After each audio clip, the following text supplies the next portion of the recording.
আশা করি সবাই ভালো আছেন আর নিজেদের ছাদ বাগানে অনেক অনেক ফুল ফল সবজির গাছ লাগাচ্ছেন।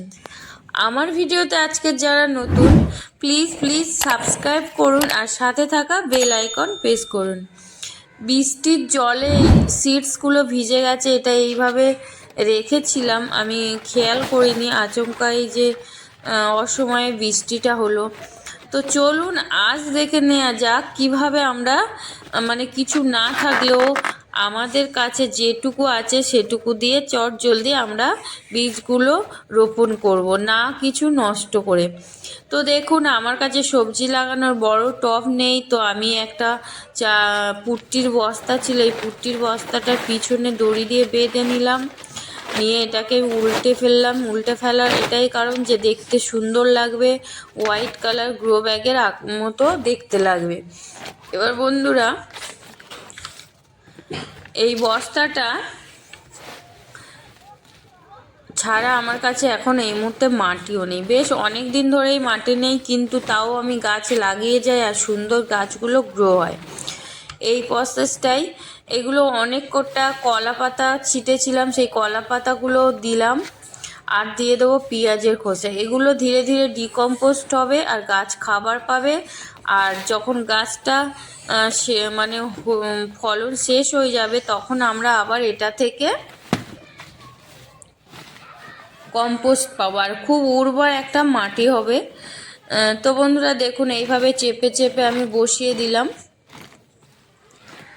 আমি যে কলার পাতা দিলাম, পেঁয়াজের খোসা দিলাম, এটা না, আপনাদের কাছে যেটা থাকবে সেটা দিয়েই আপনারা এরকমই প্রসেসে গাছ লাগাতে পারেন।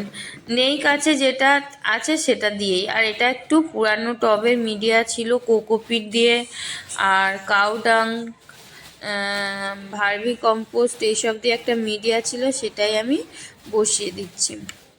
তো বন্ধুরা বেশ অনেকটাই পেঁয়াজের খোসা ছিল, সমস্তটাই আমি এর মধ্যে দিয়ে দিলাম, দিয়ে আবার পুরানো টবে মিডিয়ার মাটিগুলো দিয়ে দিচ্ছি। এবার আমি এগুলোর মধ্যে দেব যেটা দিয়ে আমরা চারাগুলোকে রোপণ করব, সেই মিডিয়াটা রেডি করব। এত দূর পর্যন্ত গেল এটা একদমই নিচের লেয়ার। এবার দেখুন এখানে আমি এবার খাবার প্রয়োগ করছি। এটা হচ্ছে চায়ের পাতা আর ব্যানানা পিল, কলার খোসা টুকরো টুকরো করে কেটে আমি চায়ের পাতার মধ্যে এই খাবারটা বানিয়েছিলাম, আর খুব সুন্দর হয়েছে, পুরো কালো হয়ে গেছে। আর যখন এরকমই কালার হবে তখন জানবেন কম্পোস্টিং রেডি। আর দিয়ে দিচ্ছি কাউডাং। তো বন্ধুরা এবার আমি এর উপর দিয়ে দিলাম দেখুন কোকোপিট। মাটি কিন্তু যতটুকু যা আছে সেটাও নিচে আছে, উপরে কোনো মাটিই নেই। এই মিডিয়াতেও আপনারা গাছ করবেন, দেখবেন দুর্দান্ত রেজাল্ট পাবেন। তো দেখুন এবার আমি এগুলো সম্পূর্ণটাই মিক্স করে নিচ্ছি, নিয়ে আমি এটাতেই গাছ লাগাবো। এরকম মিডিয়াতে কিন্তু গাছের শিকড় খুব দ্রুত বৃদ্ধি হয়, আর তাতে গাছের উপরের অংশও খুব সুন্দর বৃদ্ধি হয়।